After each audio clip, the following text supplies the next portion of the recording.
point charge q minus 2q and plus q are placed at a points x equal to 0, y equal to a, z equal to 0, x equal to 0, y equal to 0, z equal to 0 and x equal to a, y equal to 0, z equal to 0 respectively. The magnitude and the direction of the electric dipole moment vector of this charge assembly are. ठीक है, मतलब ये magnitude तो बताना भी है लेकिन इसका डायरेक्शन भी साथ साथ में आपको मेंशन करना है। तो जब इस क्वेश्चन को हम लोग सॉल्व करेंगे तो कैसे करेंगे जी, देखिए ध्यान से, मैं इसको थोड़ा सा छोटा कर लेते हैं तो भी आपको ये दिखता रहेगा। ठीक है, इसको देखिए, इसकी असेंबली हम आपको बना के बताते हैं। ये इस तरीके से बनाया है, 3D में है। इसको मैं x एक्सेस कंसीडर करता हूँ, इसको मैं y एक्सेस, इसको मैं z एक्सेस। अगर ओरिजिन को हम लोग क्या लेते हैं, 0 0 0, मेरी बात समझे, 0 अच्छा 0 a 0 है, अच्छा y एक्सेस पे a है, इस वाले पॉइंट को कंसीडर करेंगे 0 a 0। ठीक है, और ये 0 0 0 यहाँ कंसीडर हो गया। उसके बाद है a 0 0, यहाँ पर एक पॉइंट्स कंसीडर करेंगे, a 0 0 कंसीडर करेंगे। मेरी बात समझे कि नहीं, ध्यान से समझिएगा।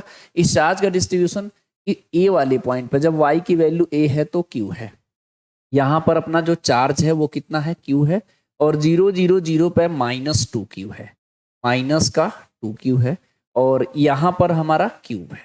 ठीक है, ये आपको बनाना पड़ेगा, जब आप बना लेंगे तो इसे इजीली सॉल्व कर सकते हैं। ठीक है, तो इसमें क्या करना है जी, अब इसके जो है आप नॉर्मली आप इसको डाइपोल सिस्टम बनाइए। जब भी आप डाइपोल सिस्टम बनाते होंगे तो आपको दो चार्ज मिलता होगा, -q और +q, इक्वल एंड अपोजिट।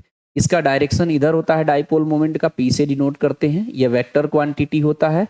और p को अगर आप निकालेंगे मैग्नीट्यूड तो ये होता है q, और इसके बीच का डिस्टेंस, इसके बीच का सेपरेशन में d मानता हूं तो d हो जाता है। अगर हम इसे वेक्टर के फॉर्म में लिखेंगे तो यहां पर वेक्टर लगा देंगे और यहां पर वेक्टर लगा देंगे। ठीक है, सिंपल।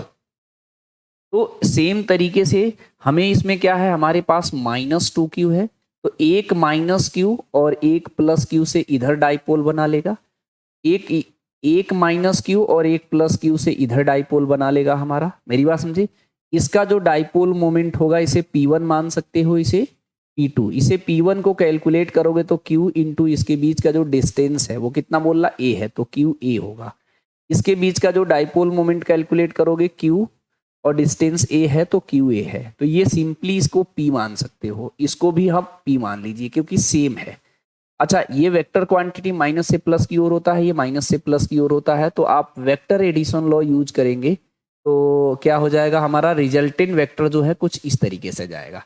इसका यहाँ पे अगर कोऑर्डिनेट निकालोगे तो ये आएगा a और यहाँ z नहीं है तो z0। मेरी बात समझे कि नहीं, ये हमारा नेट डाइपोल मोमेंट आएगा सिंपली।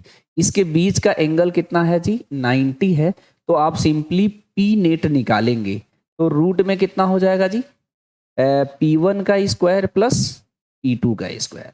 लेकिन वैल्यू बिल्कुल सेम है तो आपको क्या करना है जी, रूट में सिंपली क्या कर देना है जी, p स्क्वायर और p स्क्वायर। मैं सिंपली अभी फिलहाल p माना हूं तो इसको सिंप्लीफाई करेंगे तो ये हो जाएगा 2p स्क्वायर, तो एक p बाहर आ जाएगा तो रूट में 2 हो जाएगा। अब p की वैल्यू है q इंटू a, चाहे यहां से चाहे यहां से सिंपली यूज कर लीजिए, है ना। तो जो p नेट आया अपना, p नेट ये कितना आया, √2qa। ठीक है, मेरी बात समझे कि नहीं, qa कैसा लिख रहा हूं जी, साफ साफ लिख दीजिए, qa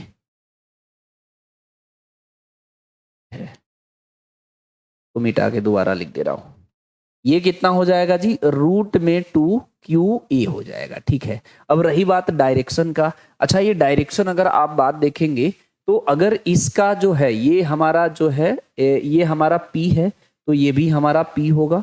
मेरी बात समझे कि नहीं, तो ये भी हमारा क्या हो, ये तो p है ही। अगर इस एंगल को आप कैलकुलेट करना चाहें तो कैसे हम लोग कैलकुलेट करते हैं जी, tan alpha equal to perpendicular upon base, तो p अपॉन p ये कैंसिल आउट हो जाएगा तो ये 1 हो जाएगा सिंपली।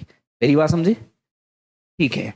तो इसको कैलकुलेट करने के बाद ये 1 आया, tan अल्फा की वैल्यू हमारा 1 आया है, यानी अल्फा की वैल्यू आया है 45 डिग्री।